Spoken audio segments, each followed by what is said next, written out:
if we had these people that were running, that were ruining our country, destroying our country with their open borders and men playing in women's sports and transgender from everybody and windmills all over the place, if we allowed that to go on for another couple of years, we would be, I'm not sure that we'd even have a country. Gang, what's up? Everybody's heard that Mark Carney is back to Washington to work out a deal with Trump. It doesn't sound like a deal is going to be made.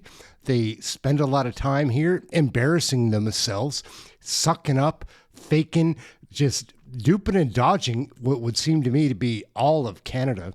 Let's take a peek at our ministers and our new Prime Minister, Mark Carney, in Washington with Donald Trump. This is humiliation at its finest.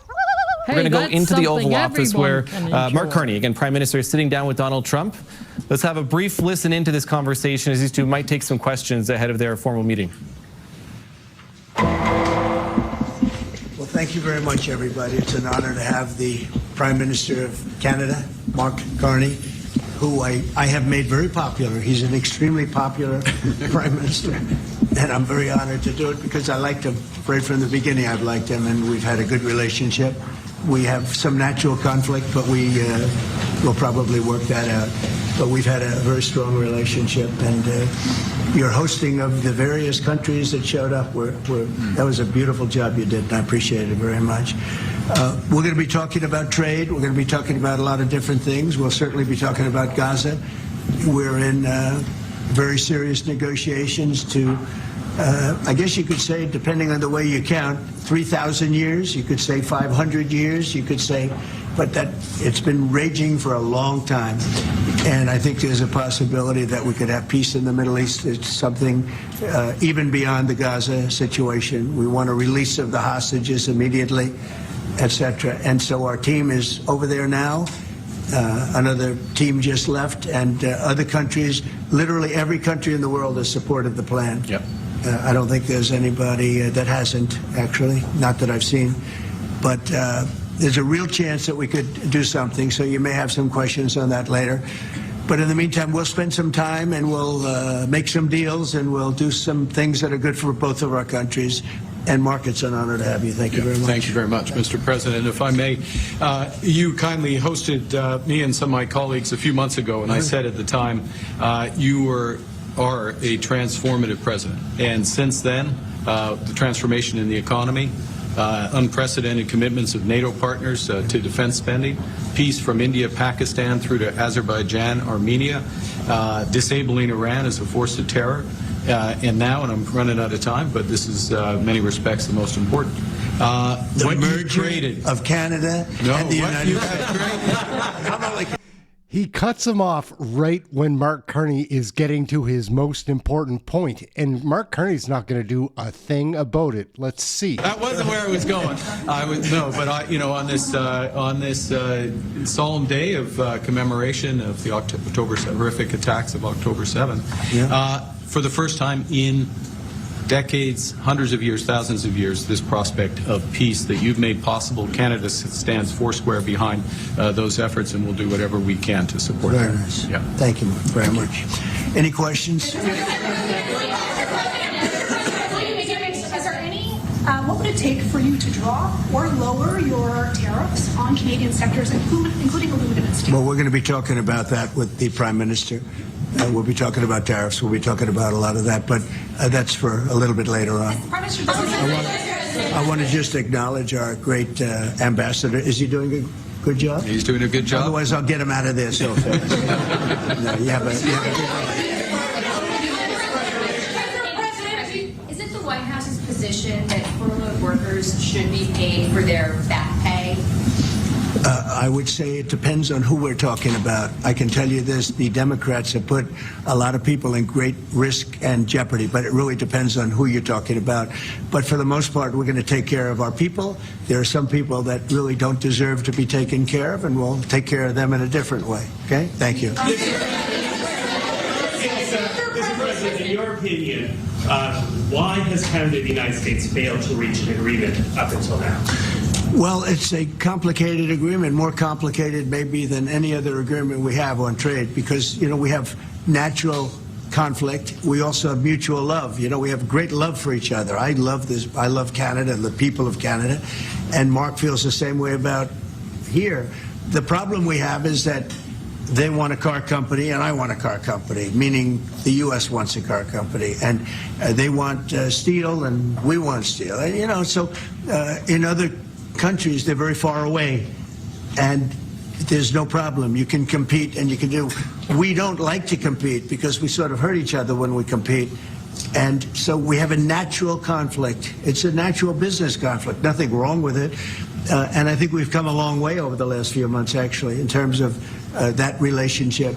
So when it comes to trade, the United States was always giving everything. They gave everything to Canada. They would, you know, let car companies leave here and go to Canada. But that hurts the United States. And, you know, other presidents didn't see that. They weren't business-oriented. They might have been good politicians in some cases, not in all cases. They were bad at both. But it's a very natural conflict, and it's something that we're working out. Canada has offered a lot of compromise this summer. Are you willing today to offer some compromise to Canada, maybe on steel, on anything else? Well, we've made compromise, and we've made some compromise even on steel. But, you know, we have the same basic authority and the same basic, this could be also a little bit of a conflict with other countries all over the world on steel, because we want to make our own steel. We don't want to bring steel in for the most part, but we will bring it in, and we do bring it in. We continue to bring it in from Canada, but there is a tariff to pay. And I think that would be a normal thing to say. But we've come a long way. I think, Howard, we can truly say, do you want to make a comment on that? Well, I think the opportunity to work together, but as you said, there's conflict. You know, why do we make cars in Canada? You've called that out, and you've addressed that. So there are places we should work together, and there are places that we have natural conflict. It's a tough situation because we want to make our cars here. At the same time, we want Canada to do well making cars. So we're working on formulas, and I think we'll get there. Canadians are refusing to go to the U.S. The numbers are down like 23% in the first 7 months of the year. What do you say to Canadians that don't want to go to the U.S. now because of your 51st state talk, because of the trade war, the tariffs? Yeah. And well, fear I understand that. it. Look, I understand that, and Americans don't want to buy cars that are made in Canada. You know, I mean, we have the same conflict. So there isn't. It's something that will get worked out. There's still great love between the two countries, but you know, American people want product here. They want to make it here. Detroit was emptied out and moved to Canada, moved to Mexico, moved to other places, not just Canada, and. Now they're all moving back, you know, they're moving back. We have, right now, I was just telling Mark, we have 17 trillion, but it's really much higher. That was as of a couple of months ago. Yeah. We have over $17 trillion being invested now in the United States. As an example, Biden, he was the worst president we've ever had, but they had less than 1 trillion in 4 years. We have more than 17 trillion in 8 months. 8 months. And I think that number is going to be $21, $22 trillion. There's never been anything like that in the history of the world for any country, not even close. You know, if you did 1 trillion in a year, that's pretty good. We're going to do over 20. And it's coming in with AI. It's coming in with auto plants. You know, we're building auto plants, a lot of auto plants in the U.S. It's coming in for a lot of reasons. It's coming in because of the fact, I think the November 5th election was a big factor, and I think the tariffs are a big factor. And again, we want Canada to do great, but you know, there's a point at which we also want the same business. We're competing for the same business. That's the problem. That's why I keep mentioning one way to solve that problem is a very easy way, but we're competing for the same business. He wants to make cars, we want to make cars, and we're in competition. And the advantage we have is we have this massive market. So it's it's quite an advantage.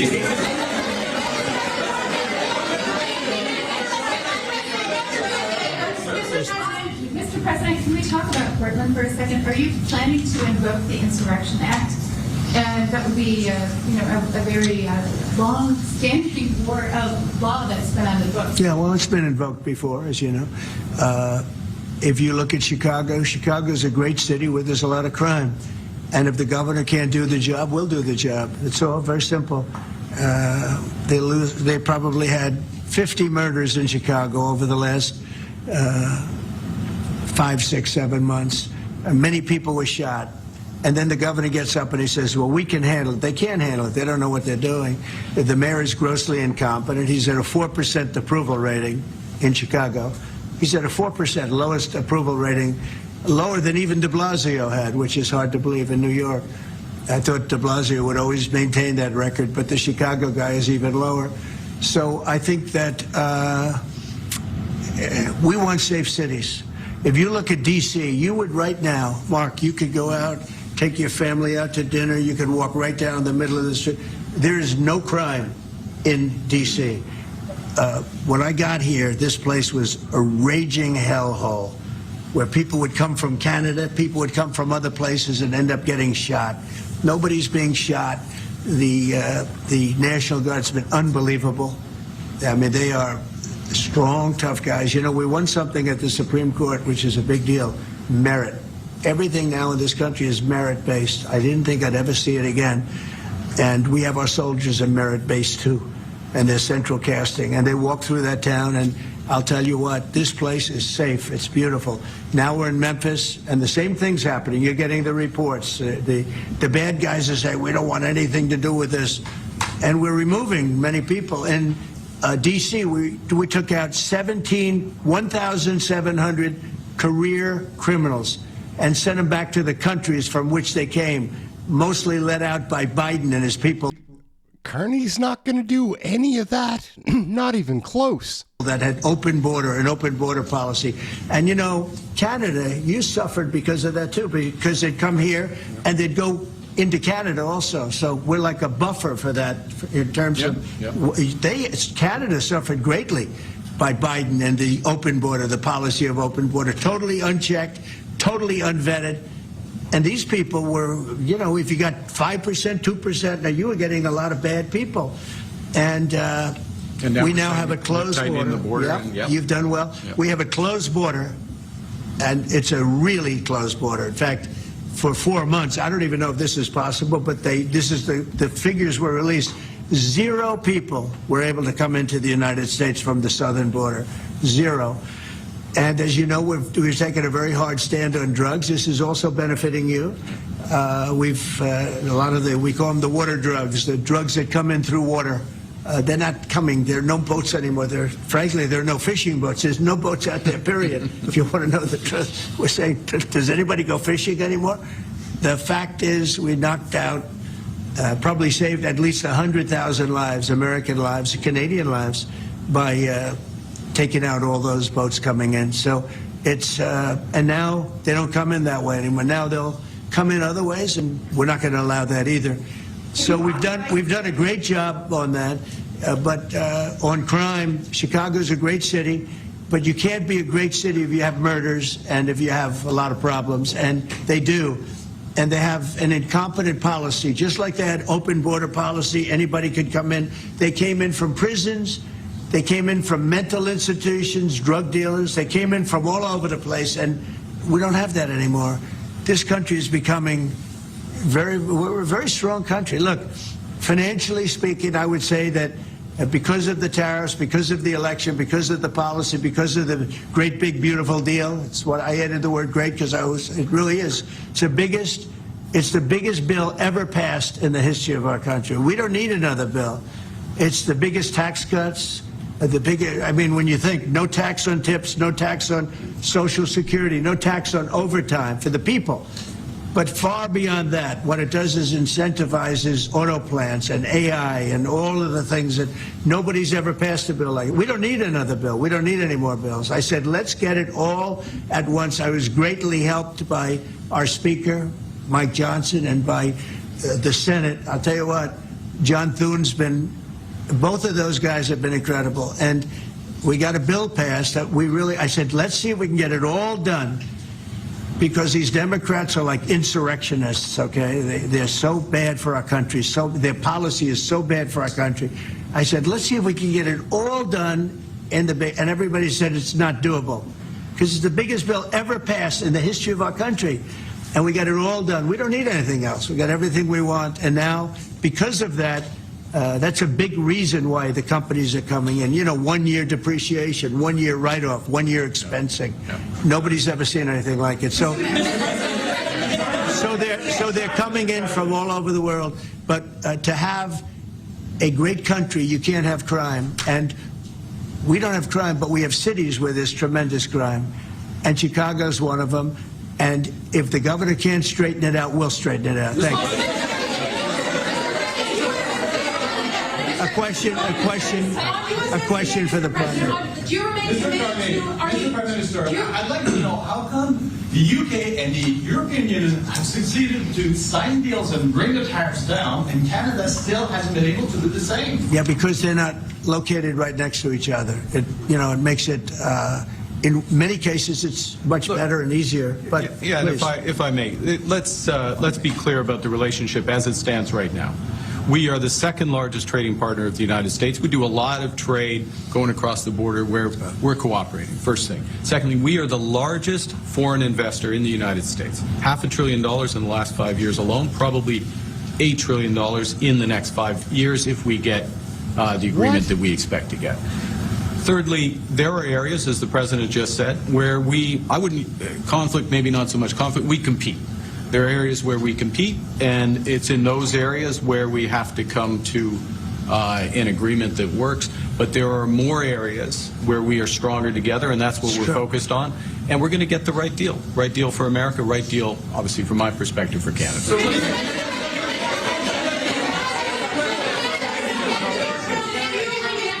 Including one thing that,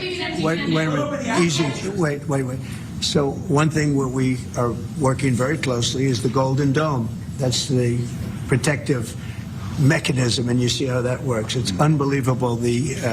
Ronald Reagan wanted to have it, and at that time they didn't have the technology, even close to the technology, but he was advanced, and we'll be working together on a Golden Dome for the two countries, and it's something that I think is going to be very important, especially when you look at the world, you look at what's happening. We want to have that protection. It's really amazing. The technology is unbelievable. Mr. President, why do you say some federal workers should not get their back pay? Why do you say some? Well, you're going to have to figure that out, okay? Ask the Democrats that question. Go ahead. Mr. President, just to follow up there, I mean, the law says that when the government is reopened, that workers will receive their back pay. So are you going to decide the law there, or what do you? I follow the law, and what the law says is correct, and I follow the law. Mr. President, will Canada be leaving empty-handed, or will Mr. Carney be leaving Washington with a deal on tariffs? I think they're going to be very happy. We have a lot of things that we're working on that people don't talk about. They talk about, competitiveness. She's a very competitive person. And they talk about things that we don't necessarily agree on. But I think they're going to walk away very happy. I think so.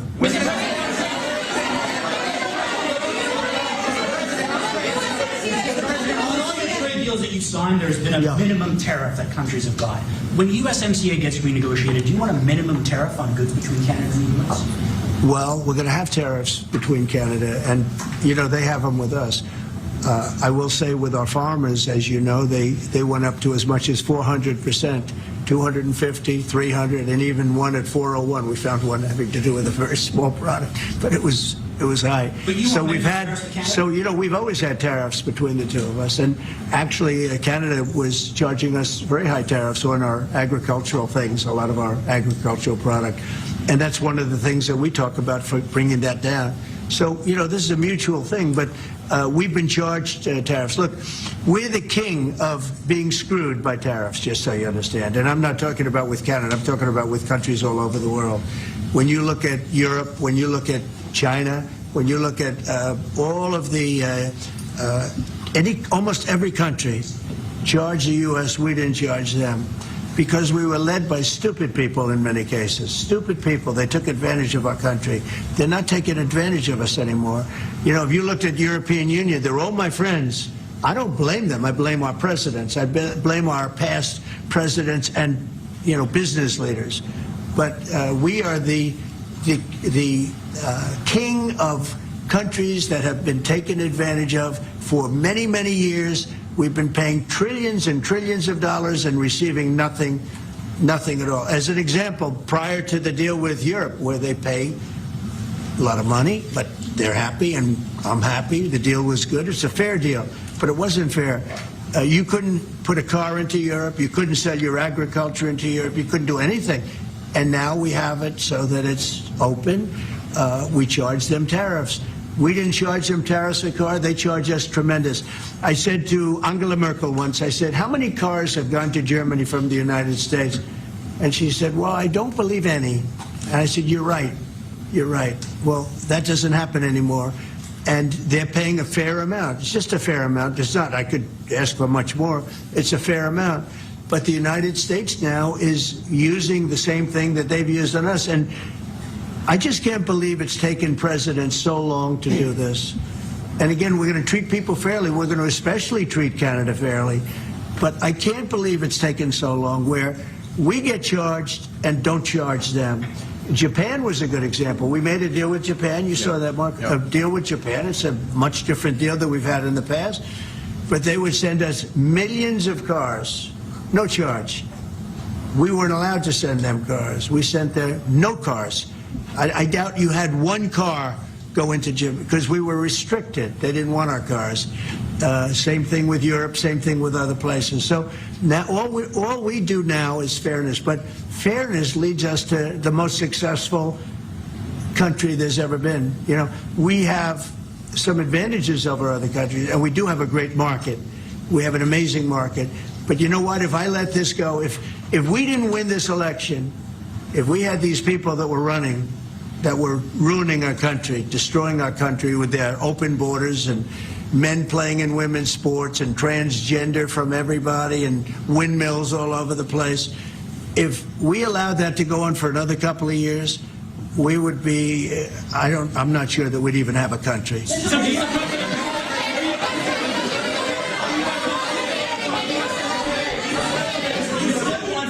Yeah, Brian. And by the way, I'm not sure we would have even had a country. And now we have the most successful country in the world. Brian? Yes, sir. What is your message to Democrats ahead of a next vote to open up the government? The American people are saying, open the damn government. What's your message to them right now? Well, they're the ones that started it. They're the ones that have it. And it's almost like a kamikaze attack by them. You want to know the truth? This is like a kamikaze attack. They almost, you know, they have nothing to lose. They've lost the elections.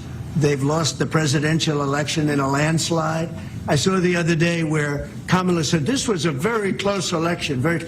This was one of the biggest sweeps that anybody's ever had. Won the popular vote by millions, won the Electoral College by a massive amount. They said, if I got 270, that would be great. But I got, I think, 312 or 315, and they got 220. So, you know, we won that. But we won counties. The big thing is counties. So out of all of the counties, thousands and thousands, we got 2,500. They got 525. It was a landslide. And we listened, oh, yes, it was close. It was one of the greatest victories ever. And it was a mandate to do what we're doing. And I hope, and Mark wants this as much as I do, we are very close to making a deal on the Middle East that will bring peace to the Middle East. After all of these years of millions and millions, tens of millions of people being killed, there's a chance to bring peace to the Middle East. In addition to that, I made 7 other deals, and they're, you know, great. And we're, you know, things are happening with respect to Russia, Ukraine. That's one that last week, Mark, 7,812 people were killed. Soldiers, mostly soldiers. Yep. But 7,000, more than 7,000, almost 8,000 soldiers were killed. It's a crazy thing. I thought that would have been one of the easy ones. I get along very well with Putin, and I thought that would have been, I'm very disappointed in him because I thought this would have been an easy one to settle, but it's turned out to be maybe tougher than the Middle East. We'll see what happens with the Middle East. The Middle East.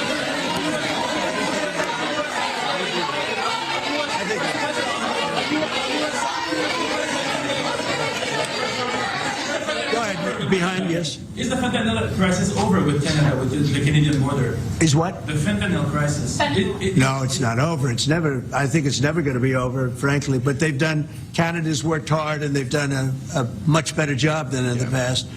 We have very few people coming in through our southern border too. We've worked with Canada and we've worked with Mexico, so we've made it a lot better. Look, any is too much. Any is too much. Well, wait. I just, on fentanyl, any amount is too much. So we've gotten it down. It's down substantially. It's less than 1%, but it's still too much. It's too much at home in Canada. A lot of people. Yeah, we got to stamp it out. USMCA, are the two of you both committed to seeing it through in the renegotiation of that deal that you made? Well, we could renegotiate it, and that would be good, or we could just do different deals. We're allowed to do different deals if we want. We might make deals that are better for the individual What's your preference? countries. I don't care. I want to make whatever the best deal is for this country, and also very much with Canada in mind. Yeah, go ahead, please. Go ahead, sir. Sir, on China, what more can the United States and Canada do together to counter China? Well, you have to be able to compete. They're a great competitor, and Mark and I both know that, and you have to be able to compete. We have big advantages over China for lots of different reasons, and I think we're doing very well with China. I get along very well with President Xi. I'm going to be meeting him in a few weeks, as you know. I'll be meeting him in South Korea. But we've had a very good relationship for a long time. But you have to be able to compete. To do well with China, if you can't compete, you're not going to do well with China. And Canada is very competitive. I can tell you that. Canada is a very competitive country. And I think Canada's done very well over the years with China. Yeah, we have. But we'll do better together on that. Mr. President, on Golden Dome, Middle East, what guarantees are you giving your Arab partners that Israel will not resume its offensive after the hostages are released? Well, the primary guarantee is once this deal happens, if it does happen, look, they're in negotiations right now, we are going to do everything possible. We have a lot of power, and we're going to do everything possible to make sure everybody adheres to the deal. Okay? Are you concerned about the delays at airports, and how do you see the shutdown? Oh, sure. I mean, it's they're all Democrat delays. There are delays at the airport. That's standard. And again, this is something that every day we put forth a bill. It's just a continuation. It's a very simple thing to sign and very simple to do. And I really think that these are people that I think they have nothing to lose. They have a party that's out of control. They have no leader. Nobody knows who the leader is. I look at people with very low IQs like Crockett, this woman Crockett. I never met her. But she's a low IQ individual. I look at AOC talking about how if they want to negotiate, they can come to my office. She's not in that position to do that. And who the hell is she to say that? And then I watch Nancy Pelosi not knowing what to do. I watch their leadership. Look, Schumer is petrified of primary because he's not going to win probably against anybody in a primary. You know, Schumer did the right thing, but he handled it badly. Originally, a year ago, he did probably the right thing, but he handled it badly. I think Schumer's incapable of making a deal. They are a mess. They're a party that has no leadership.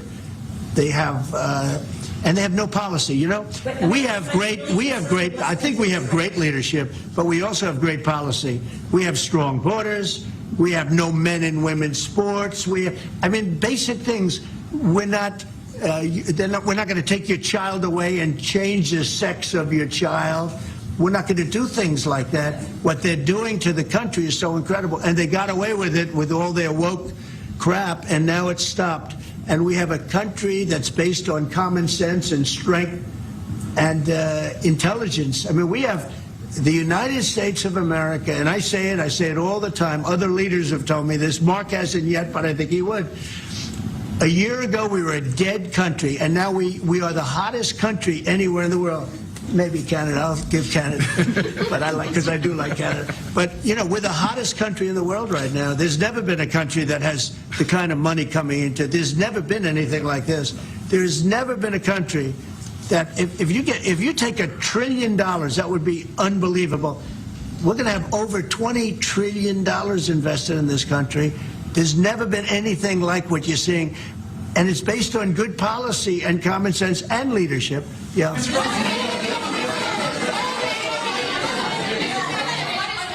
Mr. President, what is Canada giving you in return? If you say Mr. Carney is going to be leaving Washington, happy, what's Canada giving you in Well, return? you'll find out, but I think the people of Canada, they will love us again. Most of them still do. If you say only 25%,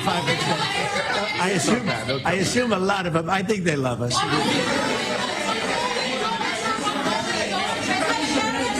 And you know what? I'm not the biggest hockey fan, but I like it a lot. And I watched some of the greatest hockey games I've ever. How good were those games, right? Yeah, very good. We're coming down for the World Series, Mr. President. Oh, good. By the way, your team is looking pretty good.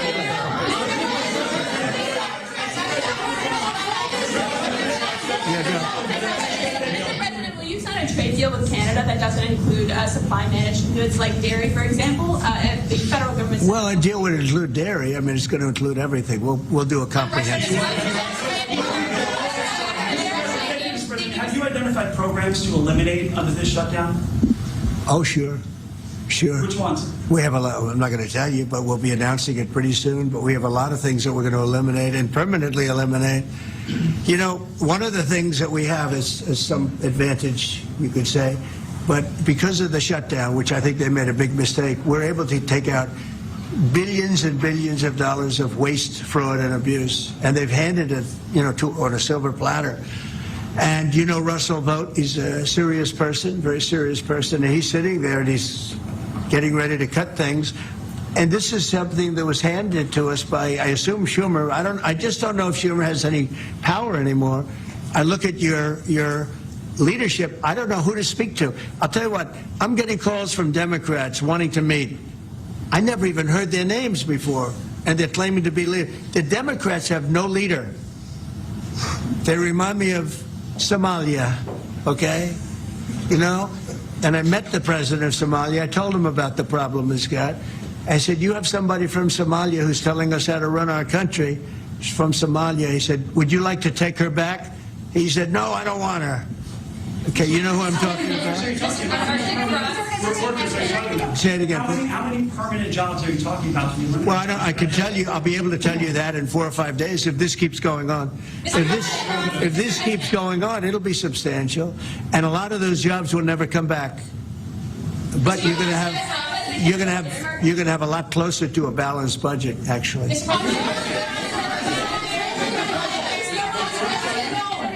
there anything the Prime Minister has done that's making it more difficult to reach a deal?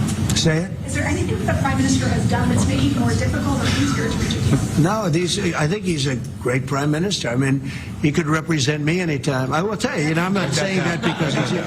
No, he is a very strong, very good leader. He's a nice man, but he could be nasty. He could be very nasty. Maybe as nasty as anybody. How? I think Canada, let me put it this way, I can tell you this because I deal with lots of leaders all over the world. He is a world-class leader. He's a man that knows what he wants, and I'm not surprised to see that he won the election and won it substantially, and I would think he's more popular now. He's a good man. He does a great job, and he's a tough negotiator. So